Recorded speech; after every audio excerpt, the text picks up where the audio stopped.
आइए आज हम लोग स्टडी करेंगे कोशिका भित्ति।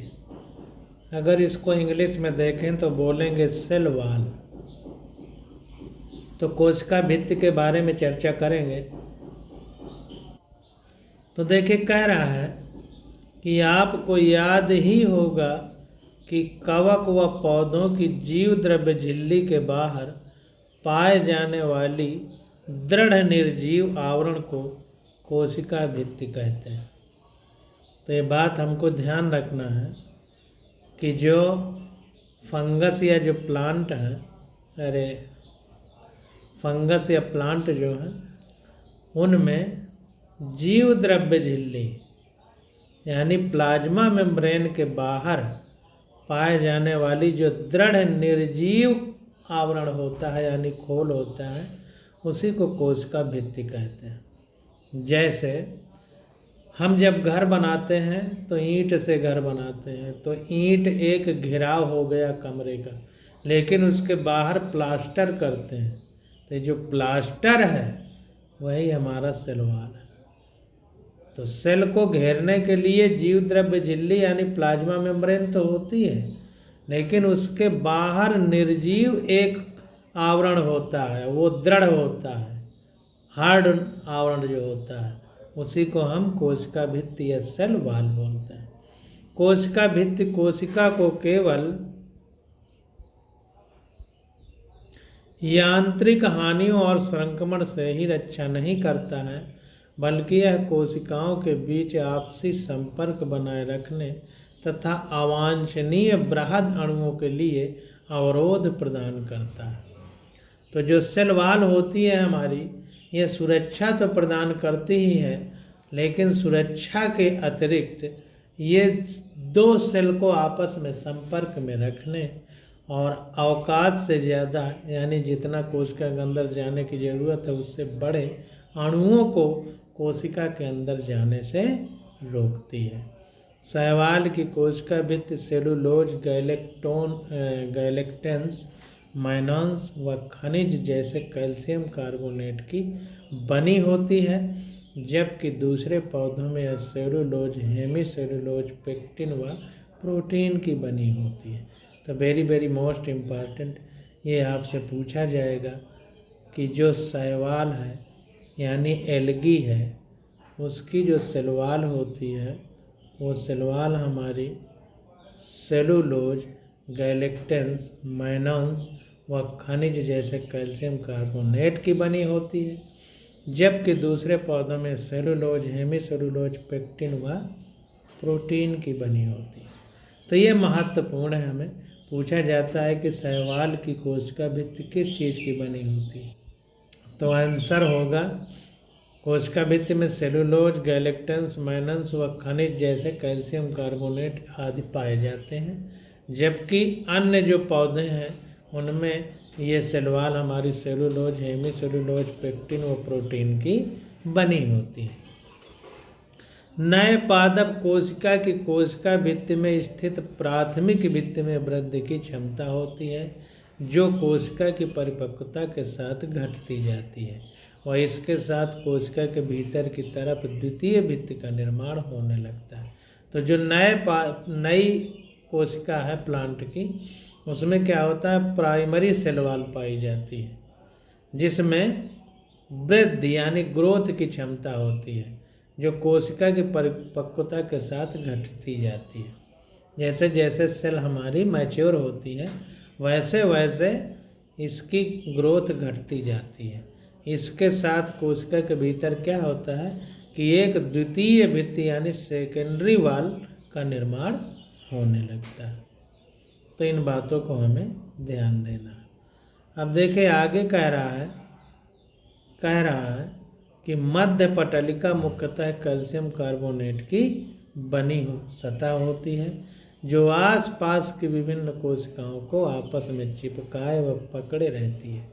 तो जो हमारी मिडिल लैमेला है, मध्य पटलिका, जिसको अंग्रेजी में मिडिल लैमेला कहते हैं, वो कैल्शियम पेक्टेट की बनी होती है। तो वेरी मोस्ट इम्पॉर्टेंट, जो मिडिल लैमेला है वो कैल्शियम पेक्टेट की बनी होती है और इसका काम क्या होता है कि ये आसपास की जो कोशिकाएं होती हैं उनको आपस में चिपकाए व पकड़े रहती है।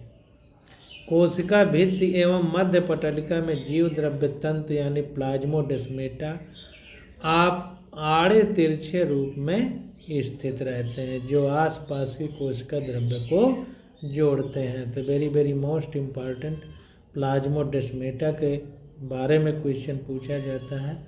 तो जो हमारा प्लाज्मोडेस्मेटा होता है ये क्या होता है कि कोशिका भित्ति एवं मध्य पटलिका यानी मिडिल लैमेला में जीव द्रव्य तंतु होते हैं, जिनको अंग्रेजी में प्लाज्मोडेस्मेटा बोलते हैं। ये आड़े तिरछे स्थित होते हैं जो आसपास की कोशिका द्रव्य को जोड़ते हैं। जो अगल बगल वाली सेल होती हैं उनके अंदर जो सेल्यूलर फ्लूइड भरा होता है उसको आपस में कनेक्ट करते हैं, ये चीज़ होती है। अब देखिए सब पढ़ने के बाद हम लोग क्या करेंगे कि फिर सेल में एक एक चीज़ को समझेंगे। वैसे हम पहले भी देख सकते हैं। तो अब देखिए आगे आ जाते हैं अंतःझिल्लिका तंत्र यानी इंडोमेम्ब्रेन सिस्टम। अंतः जालिका तंत्र यानी इंडोमेम्ब्रेन सिस्टम यानी अंदर कितनी झिल्लियाँ होती हैं, अंतः झिल्लिका तंत्र यानी इंडोमेम्ब्रेन सिस्टम। तो झिल्लीदार अंगक कार्य व संरचना के आधार पर एक दूसरे से काफ़ी अलग होते हैं। इनमें बहुत से ऐसे होते हैं जिनके कार्य एक दूसरे से जुड़े रहते हैं, उन्हें अंतः झिल्लिका तंत्र के अंतर्गत रखते हैं। तो इंडोमेम्ब्रेन सिस्टम में क्या है कि जो झिल्लीदार अंग होते हैं उनकी कार्य और संरचना के बारे में अगर हम लोग समझें तो काफ़ी अलग होते हैं, लेकिन बहुत से ऐसे होते हैं जिनके कार्य एक दूसरे से जुड़े होते हैं, तो उन्हें हम अंतः झिल्लिका तंत्र के अंतर्गत रखते हैं। इसमें ध्यान देना है कि बहुत सारे तो ऐसे हैं जिनकी कार्य और संरचना अलग अलग होती है, लेकिन बहुत सारे ऐसे हैं जिनके कार्य और संरचनाएं मिलती जुलती हैं, कार्य जिनके मिलते जुलते हैं। तो जिनके कार्य एक दूसरे से जुड़े रहते हैं उन्हें अंतः झिल्लिका तंत्र के अंतर्गत रखते हैं। इस तंत्र के अंतर्गत अंतर्द्रव्यी जालिका, गाल्गी काय, लयन काय व रसधानी अंग आते हैं। सूत्र कणिका यानी माइटोकॉन्ड्रिया, हरित लवक यानी क्लोरोप्लास्ट व पराक्सीसोम के कार्य उपरोक्त अंगों से संबंधित नहीं है, इसलिए इन्हें अंतः झिल्लिका तंत्र के अंतर्गत नहीं रखते। तो ध्यान दीजिए, अंतः प्रद्रव्य जालिका या अंतः द्रव्य जालिका इंडोप्लाज्मिक रेटिकुलम जिसको कहते हैं, गाल्गी का यानी गाल्गी बॉडी, लयन का यानी लाइसोसोम व रसधानी यानी वैक्यूल, ये सब इंडोमेम्ब्रेनस सिस्टम के अंतर्गत आएंगे। लेकिन हमारे माइटोकॉन्ड्रिया जिसको हिंदी में सूत्र कणिका कहते हैं, हरित लवक यानी क्लोरोप्लास्ट व पराक्सीसोम के कार्य उपरोक्त अंगों से संबंधित नहीं है, इसलिए इन्हें अंतः झिल्लिका तंत्र के अंतर्गत नहीं रखते हैं। तो इसको देखते हैं। इंडोमेम्ब्रेनस सिस्टम के अंतर्गत हमारा जो है देखिए इंडोप्लाज्मिक रेटिकुलम, गाल्गी कॉम्प्लेक्स, लाइसोसोम यानी लयन काय, वैक्यूल यानी रसधानी, ये सब आएंगी इंडोमेम्ब्रेनस सिस्टम के अंतर्गत।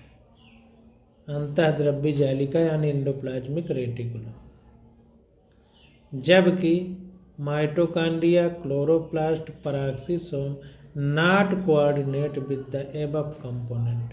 These are not considered as part of the endomembranous system. तो ये सब माइटोकॉन्ड्रिया, क्लोरोप्लास्ट और पराक्सीसोम इंडोमेम्ब्रेनस सिस्टम के अंतर्गत नहीं आते, जबकि इंडोप्लाज्मिक रेटिकुलम यानी अंतःद्रव्य जालिका, गाल्गी कॉम्प्लेक्स यानी गाल्गी काय, लाइसोसोम यानी लयन काय और वैक्यूल यानी रसधानी, ये सब हमारे इंडोमेम्ब्रेन सिस्टम के अंतर्गत आएंगे। तो ये चीज़ हमको ध्यान देना। अब ये जितने भी जालिकाओं के बारे में हमको बताया गया है, इनमें से एक एक की स्टडी हम लोग करेंगे। तो यहाँ पर देखिए, सबसे पहले अंतःद्रव्यी जालिका यानी एंडोप्लाज्मिक रेटिकुलम के बारे में पढ़ेंगे। तो पहले हम लोग फिगर देख लेते हैं। तो देखिए, अंतःद्रव्यी जालिका लिखा गया है। अंतःद्रव्यी जालिका में चिकनी अंतःद्रव्यी जालिका यानी रफ स्मूथ एंडोप्लाज्मिक रेटिकुलम, और ये हमारी खुरदुरी अंतःद्रव्यी जालिका यानी रफ एंडोप्लाज्मिक रेटिकुलम। तो रफ और स्मूथ दोनों में अंतर क्या है? सिर्फ इतना ही अंतर है कि रफ वाली में, स्मूथ वाली में देखिए राइबोसोम नहीं पाया जा रहा, जब स्मूथ वाली में, जबकि रफ वाली में, खुरदुरी वाली में ये राइबोसोम पाया जा रहा है। तो इसको बस इतना ध्यान देना है कि कोई फर्श चिकनी होती है तो उसमें एकदम स्मूथनेस रहती है, जबकि जो खुरदुरी होती है तो उसमें कहीं ना कहीं कंकड़ इधर उधर छोटे छोटे पड़े रहते हैं। तो उसी तरह इसको भी याद करना है कि जो खुरदुरी है उसमें राइबोसोम इधर उधर कंकड़ के रूप में पड़े हैं, जैसे सरसों के दाने बिछा दिए गए। तो इस तरह की स्थिति होती है। अब अंतःप्रदव्य जालिका यानी एंडोप्लाज्मिक रेटिकुलम के बारे में हम लोग पढ़ेंगे और समझने का प्रयास करेंगे।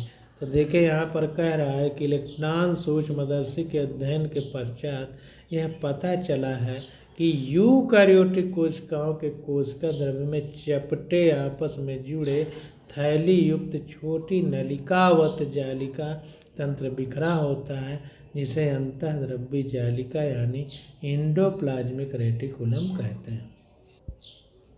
तो अभी आपने फिगर के बारे में देख लिया और ज़्यादा डिटेल बताने की ज़रूरत नहीं है।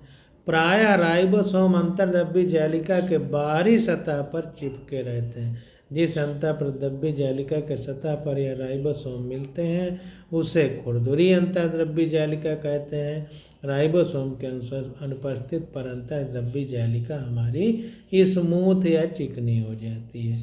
तो इसको अंडरलाइन कर लीजिए, यहाँ से लेकर के यहाँ तक। अगर राइबोसोम होंगे तो रफ एंडोप्लाज्मिक रेटिकुलम, और अगर नहीं होंगे तो स्मूथ एंडोप्लाज्मिक रेटिकुलम।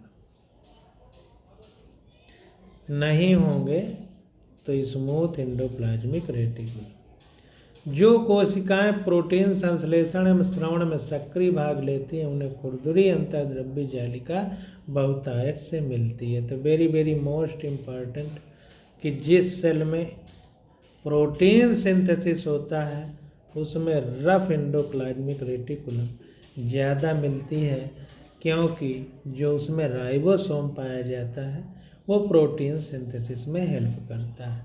ये बहुत इम्पॉर्टेंट है। तो जो रफ एंडोप्लाज्मिक रेटिकुलम है वो प्रोटीन सिंथेसिस के लिए बहुत महत्वपूर्ण है। ये काफ़ी फैली हुई तथा केंद्रक के बाह्य झिल्लिका तक फैली होती है। चिकनी अंतःद्रव्यी जालिका प्राणियों में लिपिड संश्लेषण के मुख्य स्थल होते हैं। लिपिड की भांति स्टेरॉयडल हार्मोन चिकने अंतःप्रद्रव्यी जालिका में होते हैं। तो वेरी वेरी मोस्ट इम्पॉर्टेंट दो बातें निकल करके आई हैं कि अगर लिपिड के सिंथेसिस की बात होगी तो स्मूथ एंडोप्लाज्मिक रेटिकुलम ये काम करती है, और अगर प्रोटीन सिंथेसिस की बात होगी तो खुरदुरी यानी रफ एंडोप्लाज्मिक रेटिकुलम ये काम करती है। तो दो तीन बातें निकल करके सामने आई हैं कि अगर राइबोसोम है तो एंडोप्लाज्मिक रेटिकुलम हमारी खुरदुरी होगी, और अगर राइबोसोम नहीं है तो एंडोप्लाज्मिक रेटिकुलम हमारी चिकनी होगी, स्मूथ होगी। अगर रफ एंडोप्लाज्मिक रेटिकुलम है तो वहाँ प्रोटीन सिंथेसिस होगी, और अगर स्मूथ एंडोप्लाज्मिक रेटिकुलम है तो वहाँ पर लिपिड सिंथेसिस होगी। ये दो बातें निकल के सामने आ गई। अब देखिए, आगे आ जाता है हमारा गाल्गी एपरेटस यानी गाल्गी बॉडी जिसको बोलते थे, गाल्गी काय जिसको बोलते थे। तो यहाँ पर देखिए गाल्गी एपरेटस का फिगर बनाया गया है। जैसे किसी गेंद को बीच से काट दिया जाए और ऐसे दबा दिया जाए हाथ से, तो ये संरचना बने, उस तरह से यहाँ पर ये संरचना पाई जाती है जिसको गाल्गी एपरेटस बोलते हैं। तो इसके बारे में पढ़ते हैं और समझने का प्रयास करते हैं। तो कैमिलो गाल्गी ने पहली बार केंद्रक के पास घनी रंजित जालिकावत संरचना तंत्रिका कोशिका में देखी। तो वेरी वेरी मोस्ट इम्पॉर्टेंट कि पहली बार इसको किसने देखा था? कैमिलो गाल्गी ने देखा था। और पहली बार केंद्रक के पास घनी रंजित जालिकावत संरचना, रंजित मतलब पिगमेंटेड, रंगी हुई तंत्रिका कोशिका में देखी थी इन्होंने। ध्यान दीजिए, न्यूरॉन सेल में देखा था। वेरी वेरी मोस्ट इम्पॉर्टेंट, ये बात ध्यान रखने की ज़रूरत है कि कैमिलो गाल्गी ने पहली बार गाल्गी एपरेटस के बारे में देखा और वो स्टैंड थी, रंजित यानी रंगी हुई थी। नियर द न्यूक्लियस, नाभिक के नज़दीक देखा था। These were later named Golgi body after him, और उन्होंने बाद में इसे गाल्गी बॉडी नाम दिया। ध्यान दीजिए, अंग्रेजी वाली बुक में ये नहीं लिखा गया है कि तंत्रिका कोशिका में देखा था। देखिए, सिर्फ इतना लिखा है कि Camillo Golgi first observe densely stand reticular structure near the nucleus. इसमें यह नहीं लिखा है कि तंत्रिका कोशिका में देखा। तो हिंदी वाली बुक में एक पॉइंट ये ज़्यादा दिया गया है कि कैमिलो गाल्गी ने तंत्रिका कोशिका में गाल्गी एपरेटस को देखा था, न्यूक्लियस के पास में। तो ये हमने यहाँ तक अंडरलाइन कर लिया था। कह रहा है जिन्हें बाद में उनके नाम पर गाल्गी का नाम कहा गया। यह बहुत सारी चपटी डिस्क आकार की थैली या कुंड से मिलकर बनी होती हैं, जिनका व्यास लगभग 0.5 माइक्रोमीटर से 1 माइक्रोमीटर होता है। ये देखिए, जो हमारे काम की चीज़ें हम सिर्फ उन्हीं को अंडरलाइन करेंगे, बाकी छोड़ देंगे। ये एक दूसरे के समानांतर ढेर के रूप में मिलती हैं, जिन्हें गाल्गी काय कहते हैं। गाल्गी काय में कुंडों की संख्या अलग अलग होती है। तो जो गाल्गी बॉडी हैं उनमें कुंडों की संख्या अलग अलग होती है। तो कह रहा है varied number of cisternae are present in Golgi apparatus. तो कुंड जिनको कह रहा है उसको अंग्रेजी में सिस्टर्नी कह रहा है। Disc shape sac or cisternae of cisternae. तो यहाँ पर देखिए, थैली या कुंड को सिस्टर्नी कह रहा है। तो कह रहा है कि गाल्गी कुंड केंद्रक के पास संकेंद्रित व्यवस्थित होते हैं, जिनमें निर्माणकारी सतह, उन्नतोदर शिशु व परिपक्व सतह उत्तलावतल ट्रांस होती है। तो ध्यान दीजिए, उन्नतोदर यानी शिश और ट्रांस तो स्टेज होती है। उन्नतोदर का मतलब उठी हुई, और उत्तलावतल का मतलब उठी और धंसी हुई, ट्रांस अवस्था होती है। तो ध्यान देना है, ये थोड़ा सा इम्पॉर्टेंट है, पूछ लेता है। तो गाल्गी कुंड केंद्रक के पास यानी जो सिस्टर्नी होती हैं वो केंद्रक के पास संकेंद्रित यानी कॉन्सेंट्रिक हो जाती हैं, व्यवस्थित होते हैं, जिनमें से निर्माणकारी सतह, ध्यान दीजिए, निर्माणकारी सतह उन्नतोदर शिशु व परिपक्व सतह जो मैच्योर हो जाती है वो उत्तलावतल या ट्रांस होती है। अंगक शिशु व ट्रांस सतह पूर्णतया अलग होते हैं लेकिन आपस में जुड़े रहते हैं। तो शिश और ट्रांस सतह पूर्णतया अलग होती है क्योंकि शिश हमारी निर्माणकारी क्रिया वाली है और जबकि ट्रांस हमारी परिपक्व वाली है। तो ये दोनों आपस में पूर्णतया अलग होते हैं, मतलब दोनों अलग बातें हैं लेकिन आपस में जुड़े होते हैं। तो इस चीज़ को हमें ध्यान देना।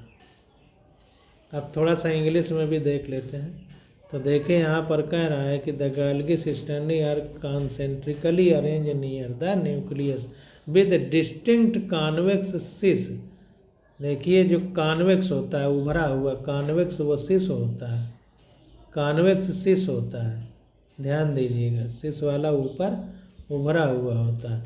Are the forming face and concave trans are the maturing phase. तो जो कॉनकेव होता है वो ट्रांस होता है, कॉन्वेक्स सतह यानी उभरी हुई सिस होती है और धंसी हुई ट्रांस होती है, और जो कॉनकेव सतह या मैच्योरिंग फेस होता है, जबकि सिस हमारा निर्माणकारी क्रिया होती है। The cis and the trans face of the organelles are internally different but interconnected. तो सिस और ट्रांस क्या है, इंटायरली अलग अलग बातें हैं लेकिन आपस में कनेक्टेड रहती हैं, इंटरकनेक्टेड रहती हैं यानी जुड़ी हुई रहती हैं। तो इस बात को ध्यान देना। अब आगे कह रहा है कि गाल्गी काय का मुख्य कार्य द्रव्य को संवेष्टित कर अंतः कोश की लक्ष्य तक पहुंचाना या कोशिका के बाहर श्रवण करना है। वेरी वेरी मोस्ट इम्पॉर्टेंट कि जो गाल्गी बॉडी है हमारा, गाल्गी अपरेटस है, इसका काम क्या है। तो इसका मुख्य कार्य द्रव्य को यानी लिक्विड जो है को संवेष्टित कर अंतः कोश की लक्ष्य तक पहुंचाना या कोशिका के बाहर श्रवण करना है यानी सिक्रीट करना है। तो इसको इंग्लिश में भी थोड़ा देख लेते हैं। तो the Golgi apparatus principally perform the function of packaging material to the delivered either to the intracellular target or secreted outside the cell. तो ये गाल्गी अपरेटस का काम क्या है कि ये जो थैली जैसी संरचना है इसके अंदर क्या है, ये पैकेज में भर लेता है मटेरियल को, तरल पदार्थ को। यहाँ देखिए लिक्विड मटेरियल लिखना चाहिए, हिंदी में लिखा है। तो ये पैकेज कर लेता है यानी बंद कर लेता है गाल्गी अपरेटस अपने अंदर, और इसको कहाँ डिलीवर करता है, या तो इंट्रासेल्युलर टारगेट में यानी दो कोशिकाओं के बीच में जो खाली जगह होती है, या फिर कोशिका के बाहर आउटसाइड द सेल। हमने आपको दो बातें बताई थी, इंटर और इंट्रा। तो इंटर मतलब कोशिका के अंदर और इंट्रा मतलब दो कोशिकाओं के बीच में।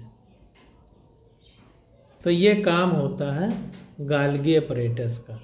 संवेष्टित द्रव्य अंतः द्रव्य जालिका से पुटिका के रूप में गाल्गी काय के शीर्ष सिरे से संगठित होकर परिपक्व सतह की ओर गति करते हैं। तो ध्यान देना है कि जो पैकेजिंग मटेरियल है वो एंडोप्लाज्मिक रेटिकुलम से पुटिका के रूप में यानी एक वो बन जाएगा। यहाँ पर देखिए कह रहा है कि this explain material to the packet in the form of vesicle from the endoplasm. Vesicle यानी पुटिका, एक छोटी सी जैसे पुटकी जिसको बोलते हैं, वही पुटिका हिंदी में है। तो पुटिका के रूप में क्या होगा, रूप में गाल्गी काय के शीर्ष सिरे से संगठित होकर परिपक्व सतह यानी ट्रांस की ओर गति करते हैं। इससे स्पष्ट है कि गाल्गी काय का अंतः द्रव्य जालिका से निकटतम संबंध है। तो इससे हमें ये पता चलता है कि जो गाल्गी बॉडी है या गाल्गी अपरेटस है, इसका एंडोप्लाज्मिक रेटिकुलम से बड़ा निकटतम संबंध है। अंतः द्रव्य जालिका पर उपस्थित राइबोसोम द्वारा प्रोटीन्स का संश्लेषण होता है, जो गाल्गी काय के ट्रांस सिरे से निकलने के पूर्व इसके कुंड में रूपांतरित हो जाते हैं। तो ध्यान दीजिए कि इतना तो हमें पता है कि एंडोप्लाज्मिक रेटिकुलम जो रफ यानी खुरदुरी वाली है उसमें राइबोसोम द्वारा प्रोटीन का सिंथेसिस होता है, जो गाल्गी काय के ट्रांस सिरे से निकलने के पूर्व इसके कुंड में रूपांतरित हो जाते हैं। गाल्गी काय ग्लाइकोप्रोटीन व ग्लाइकोलिपिड निर्माण का मुख्य स्तर है। तो गाल्गी काय ग्लाइकोप्रोटीन व ग्लाइकोलिपिड का निर्माण का मुख्य बिंदु है। तो इसीलिए गाल्गी अपरेटस जो है ये एंडोप्लाज्मिक रेटिकुलम के पास में का निकटतम संबंध है, क्योंकि जो एंडोप्लाज्मिक रेटिकुलम है खुरदुरी वाली, उसमें राइबोसोम द्वारा प्रोटीन सिंथेसिस होता है, जो गाल्गी काय के ट्रांस सिरे से निकलने के पूर्व यानी निकलने के पहले इसके कुंड में रूपांतरित होता है। गाल्गी काय यानी गाल्गी अपरेटस जो है हमारा, वो ग्लाइकोप्रोटीन व ग्लाइकोलिपिड के निर्माण का प्रमुख स्थल है। अब इंग्लिश में देखते हैं। तो देखिए कह रहा है कि this explain why the Golgi apparatus remain in close association with the endoplasmic reticulum. तो यह एक्सप्लेन करना जरूरी है कि गाल्गी अपरेटस एंडोप्लाज्मिक रेटिकुलम से इतना क्लोज एसोसिएशन क्यों रखता है, निकट संबंध क्यों रखता है। तो बता रहा है कि ये number of protein synthesis by ribosome, बहुत सारी जो प्रोटीन का सिंथेसिस होता है राइबोसोम में ऑन द एंडोप्लाज्मिक रेटिकुलम। तो ध्यान दीजिए, दो तरह से क्वेश्चन पूछा जाता है, बहुत बहुत इम्पॉर्टेंट है। राइबोसोम का सिंथेसिस कहाँ पर होता है, तो ऑन द एंडोप्लाज्मिक रेटिकुलम। पूछेगा प्रोटीन सिंथेसिस कहाँ पर होती है, तो एंडोप्लाज्मिक रेटिकुलम में, और उसमें से कौन सी एंडोप्लाज्मिक रेटिकुलम में, रफ एंडोप्लाज्मिक रेटिकुलम में कहाँ पर होता है। अब पूछेगा कि प्रोटीन सिंथेसिस किसके द्वारा होता है, तो ribosome, by ribosome on the endoplasmic reticulum. किसके द्वारा होता है प्रोटीन सिंथेसिस, राइबोसोम के द्वारा।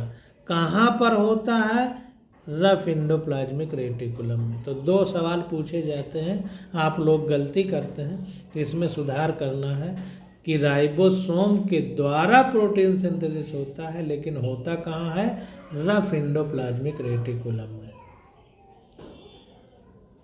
Reticulum are modified in the cisternae of the Golgi apparatus before they are release from its trans face.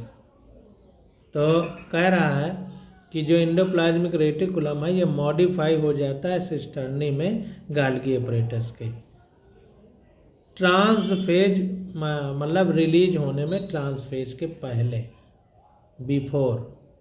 गाल्गी apparatus is the important site of formation of Golgi protein and Golgi glycolipid.